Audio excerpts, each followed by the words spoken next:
ब्राह्मणों को किस किसने देखा है? भगवान को। भगवान को नहीं देखा ना? 3 जगह हम भगवान को देख सकते हैं। मैं नहीं कह रहा हूं, शास्त्र कह रहे हैं। कहां? ब्राह्मण, संत और गाय।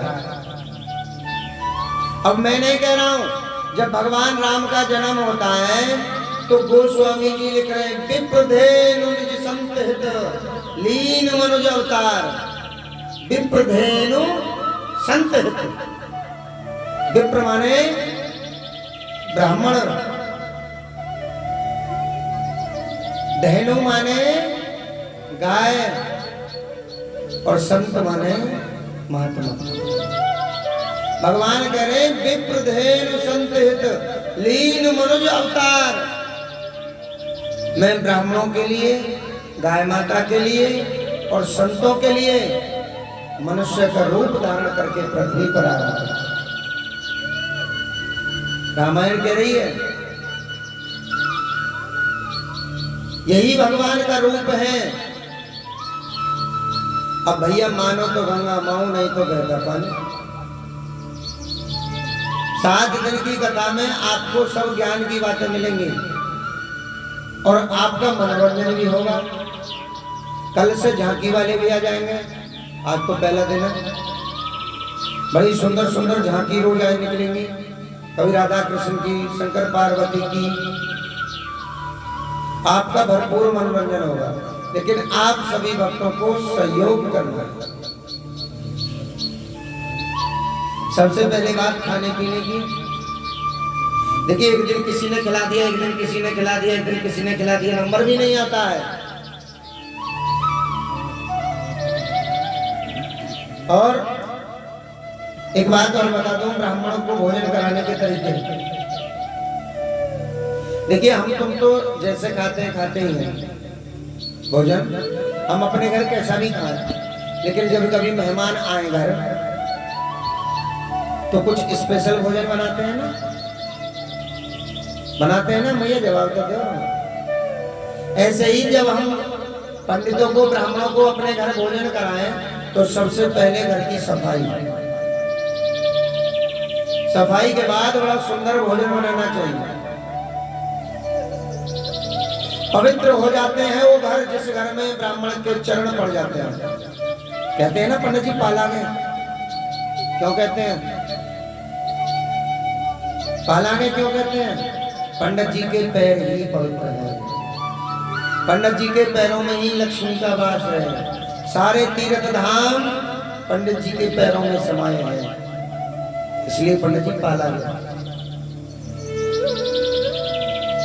सुंदर सा भोजन बनाएं और भोजन में ब्राह्मण के लिए मीठा जरूर बनाएं। थोड़ा सा मीठे में जैसे हलवा या खीर। क्यों? ब्राह्मण को जब भोग लगवाते हैं तो पहले खीर से लगवाते हैं, मीठे से लगवाते हैं। उसके बाद देखिए, मैं तो बता रहा हूं, आपकी समझ है, करना या ना करना। उसके बाद जैसी तुमसे बन जाए, पंडित जी की दांत घिसाई भी जरूर देनी चाहिए, दक्षिणा, तब जाकर के उद्धार होता है। पता है ब्राह्मण को भोजन कराने से कितना बड़ा फल मिलता है? जिनके घर लड़ाई झगड़े रहते हो प्रतिदिन, जिनके घर पैसा नहीं रुकता हो, कमाते बहुत है, जिनके घर बीमारी नहीं टूटती हो, जिनके घर संतान यानी पुत्र का होना बंद हो गया हो, समझ लेना उस घर में पितृ दोष है। जो हमारे पूर्व पितृ है ना, वो बिछड़ गए। और ब्राह्मणों को भोजन कराने से, कथा में दान करने से और कथा को सुनने से पितृदोष खत्म हो जाता है। जो आप ब्राह्मणों को भोजन करा रहे हो, तुम्हारे बुजुर्गों को मिल रहा है वहां स्वर्ग में। प्रसन्न होते हैं तुम्हारे पूर्वज। देखो, आज पंडित जी को भोजन हो रहा है मेरे घर, ये सबकी जिम्मेदारी बनती है। ऐसा नहीं है कि परीक्षित महाराज है या कुलदीप है या जिनके यहाँ कथा हो रही है, नहीं, ये सबकी जिम्मेदारी है। और जिसको भी भोजन कराना है, सुबह को कराओ या शाम को कराओ। एक बार हमारे जो परीक्षित महाराज हैं या कुलदीप भैया हैं, इनमें से किसी को सूचित जरूर कर दिया करें, भैया आज का भोजन हमारे यहाँ। पता चले कि दो दो जगह बन गया तो कहाँ खाएंगे पंडित जी। अगर आप इनसे बता दोगे तो ये बताएंगे भैया आज का तुम बनवाओ, कल का तुम बनवाओ।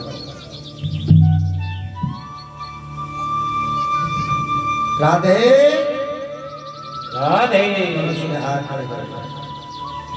राधे राधे वृंदावन बिहारी लाल की जय। जय जय श्री राधे श्याम। और कल से आज पहला दिन है, कथा भी पूरी होगी, क्योंकि पहले दिन तो इधर उधर भागने दौड़ने में थक जाते हैं। कल से ठीक 8 बजे कथा प्रारंभ होगी। देखिए आप भी खेती किसानी करने वाले लोग हैं, हम जानते हैं, इसलिए हमने कथा का टाइम जो रखा है 8 बजे से 11 बजे। 11 बजे आरती कर देंगे, जिससे कि आप जाकर के सो भी जाओ और फिर सुबह को खेत में भी काम कर लो। ऐसा करना, क्योंकि भाई देखो आप किसान हैं, आपको मिलेगा तभी हमें मिलेगा, है? आपको भी मेहनत करनी है। तो कल से ठीक 8 बजे कथा में आना है सब। 8:30 बजे हम उपस्थित हो जाएंगे, 10:30 बजे तक कथा करेंगे, 11 बजे तक आरती करेंगे। देखिए भगवान की ये कथा होती क्यों है? गांव में गंदी हवा का वास हो जाता है, प्रेत आत्माएं भटकती हैं। प्रेत आत्माएं जो भटकती हैं, कौन कौन सी? कोई तो फांसी खा करके चले गए, कोई जहर खा करके चले गए, कोई एक्सीडेंट से चले गए। तो तुम ये सोच रहे हो कि तुम मर गया सो गया? नहीं, वो प्रेत बन करके, भूत बन करके उनकी आत्माएं भटकती हैं।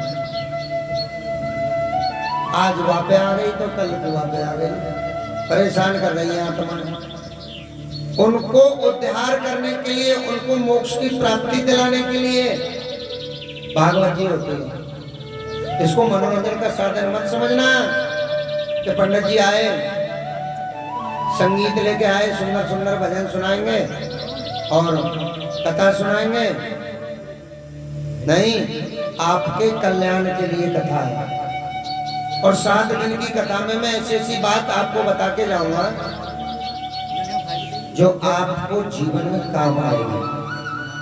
अगर कथा की एक भी बात का तुमने पालन कर लिया तो व्यास पीठ से कह रहे हैं तुम जीवन में कभी मार नहीं खा सकते, तुम्हारे जीवन में घर में कभी दुख नहीं हो सकता, अगर एक बात का भी पालन तुमने कर लिया। कथा किसे कहते हैं? कथन। जो एक एक बात हमारे समझ में आ जाए उसी को कथा कहते हैं।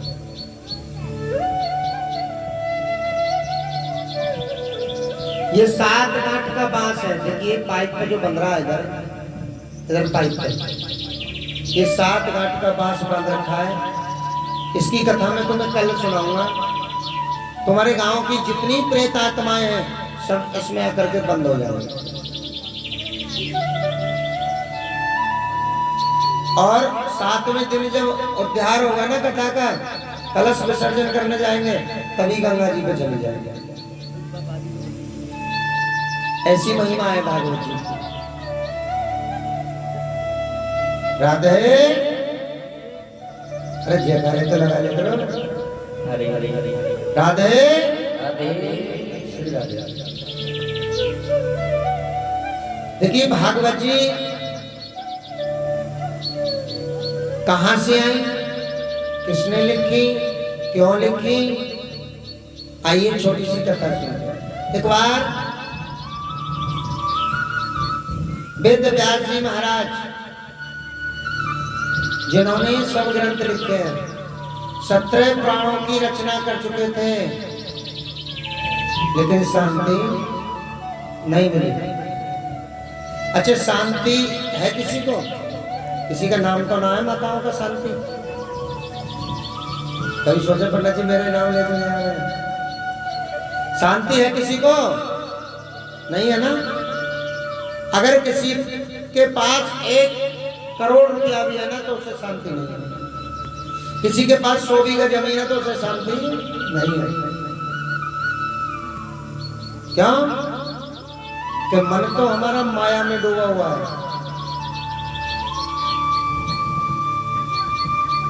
और ये कथा ऐसी है कि मोह माया को दूर कर देती है। 7 दिन की कथा में तो ये पता चल जाएगा कोई किसी का नहीं है। सिर्फ जो हमने भगवान का भजन कर लिया, जो 2 हाथों से दान कर दिया, वही तुम्हारा है। बाकी कोई कुछ किसी का नहीं है। अब उन्हें शांति नहीं मिली, कभी इधर जाएं, कभी इधर जाएं, कभी उधर जाएं, बड़े परेशान। अब घूमते घूमते आ गए कहां?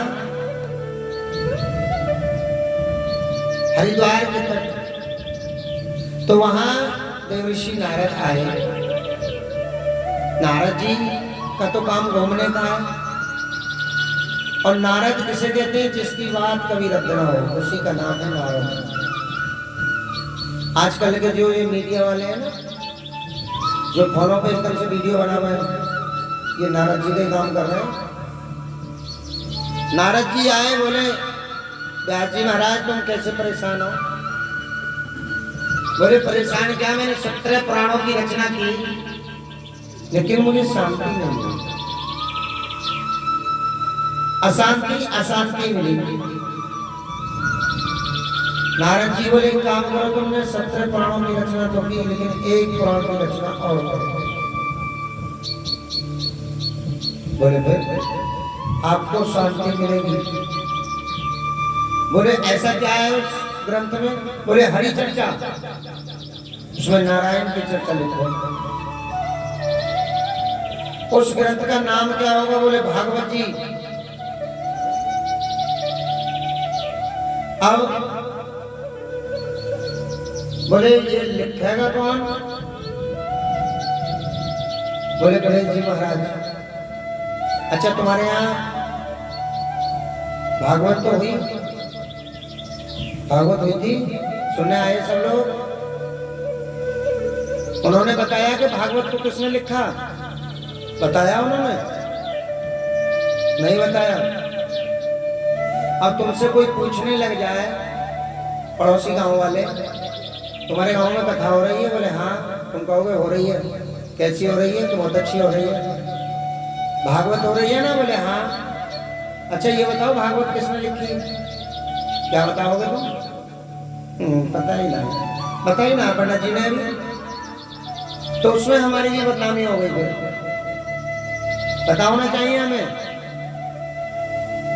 देखिए भागवत जी जो लिखी थी, ध्यान रखना, वो गणेश जी महाराज ने लिखी। जैसे रामायण किसने लिखी? वाल्मीकि जी ने, तुलसीदास जी ने, हनुमान जी ने। सबसे पहली रामायण किसने लिखी? सबसे पहली हनुमान जी महाराज ने। उसके बाद महर्षि वाल्मीकि ने। उसके बाद तुलसीदास जी ने। बाकी सब संतों ने।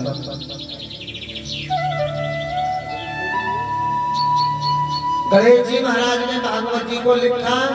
और कोई ये पूछने लिख जाए कि लिखी कहाँ गई थी, स्थान कौन सा था? तो हरिद्वार से जब हम चारों धाम की यात्रा करते हैं तो केदारनाथ, बद्रीनाथ, गंगोत्री और यमुनोत्री। तो बद्रीनाथ में गुफा है, उस गुफा का नाम है गणेश गुफा। आज भी है। जो कोई भक्त गए हो बद्रीनाथ उन्हें पता होगी, या जाएं तो जरूर देख लें। उस गणेश गुफा में गणेश भगवान ने भागवत जी को लिखा। और भागवत जी जब लिख गई तो मोहर किसने लगाई?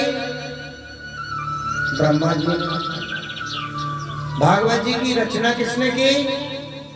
वेद व्यास जी महाराज ने। याद रखना इन बातों को। अब भागवत जी तो लिख गए, लेकिन नारद जी बोले जाओ व्यास जी, भगवान से कहो कि चलो भागवत जी में विराजमान हो जाओ। वेद व्यास जी गए, नारायण जी से बोला प्रभु चलो भागवत जी में समा जाओ। भगवान ने कहा लक्ष्मी जी से कि चलो भागवत जी में। लक्ष्मी मैया बोली प्रभु मैं न जाऊं। बोली क्यों? पूरी भागवत में मेरा नाम नहीं है। और ये सच बात है। देखिए 7 दिन की कथा में हम तुमसे ज्यादातर नाम लेवाएंगे राधे राधे राधे। कौन है? कौन है राधे? लक्ष्मी। लेकिन पूरी भागवत जी में राधे राधे का नाम नहीं है। अब लक्ष्मी मैया बोली प्रभु मैं क्यों जाऊं जब नाम ही ना है। नारायण ने व्यास जी को बुलाया, बोले भाई हमारी अर्धांगिनी लक्ष्मी जी का नाम नहीं है। पहले नाम था भागवत कथा, फिर नाम रखा गया श्रीमद् भागवत कथा साप्ताहिक ज्ञान यज्ञ। श्री कहते हैं लक्ष्मी जी के लिए। अब नारायण और लक्ष्मी जी साथ साथ भागवत जी में आ गए। आज तुम लोग तो नहीं आ पाए, जो हमारे वीर सिंह जी हैं, परीक्षित महाराज बने हुए हैं, आज उन्होंने भागवत जी को सर पे लेकर के गए। जानते हो कितना बड़ा काम है? अभी मैं क्या बता रहा हूँ, भागवत जी में साक्षात भगवान विष्णु बैठे हैं, लक्ष्मी मैया बैठी हैं, और इन्होंने पूरे गांव की जिम्मेदारी। एक बात और बता दूं, परीक्षित महाराज जी का छोटा मोटा पद नहीं है। अगर आप सब लोग अपने घर चले जाओ और हमसे नाराज हो जाओ कि पंडित जी की कथा हम नहीं करवाएंगे, ना सुनेंगे, ये परीक्षित महाराज का कर्तव्य बनता है। क्या? उन्होंने भागवत जी जो अपने सर पे रखी है, पूरे गांव के कल्याण के लिए रखी है, अपने भले के लिए नहीं। पूरे गांव का भला होगा। देखिए कमाने वाले कितने होते हैं? एक बाप ही होता है ना कमाने वाला, और सब संतान उसकी खाने वाली होती है। दाता एक राम भिखारी सारी दुनिया। ऐसे ही एक बोझ उठाने वाले केवल एक व्यक्ति होता है, बाकी हम सब साथ चलने वाले होते हैं।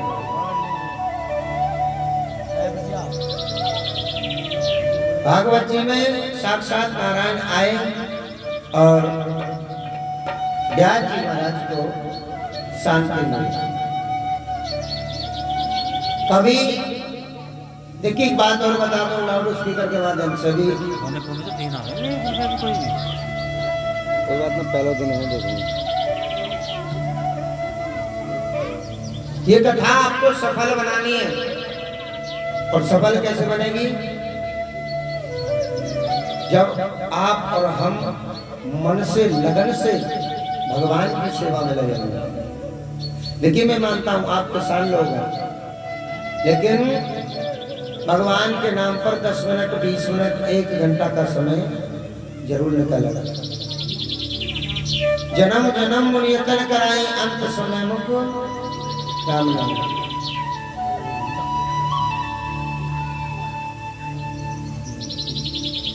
देखिए समय हमारा इतना अनमोल है कि सांस हमारी गिनती की है।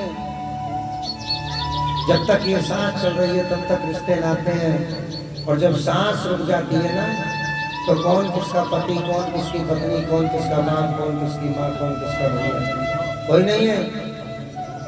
और ये लोग 4-6 दिन याद करते हैं, उसके बाद वो भी भूल जाते हैं।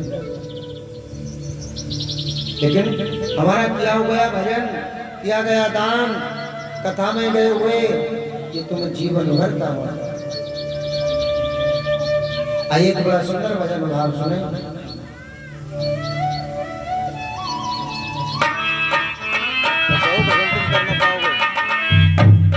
भजन तुम करना पाओगे कैसे?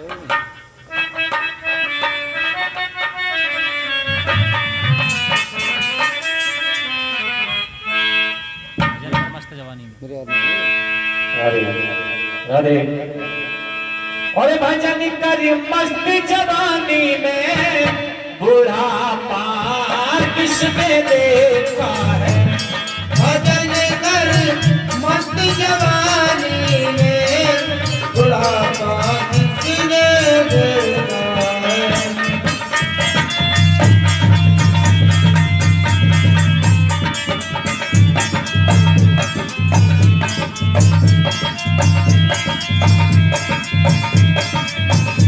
ताली बजाते हुए सही बात है।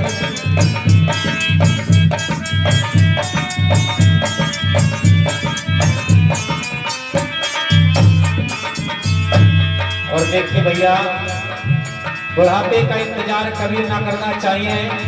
अगर जब भजन करना है तो जवानी में ही करना चाहिए, क्योंकि बुढ़ापे में तो शरीर में बहुत सी कमियां हो जाती हैं। बुढ़ापे में अंधे हो जाओगे, बुढ़ापे में अंधे हो जाओगे, वो तरस तुम कर न पाओगे, तरस तुम कर न पाओगे। तरस करी मस्त जवानी में बुढ़ापा किसने देखा है। भजन कर मस्त जवानी में बुढ़ापा किसने देखा है।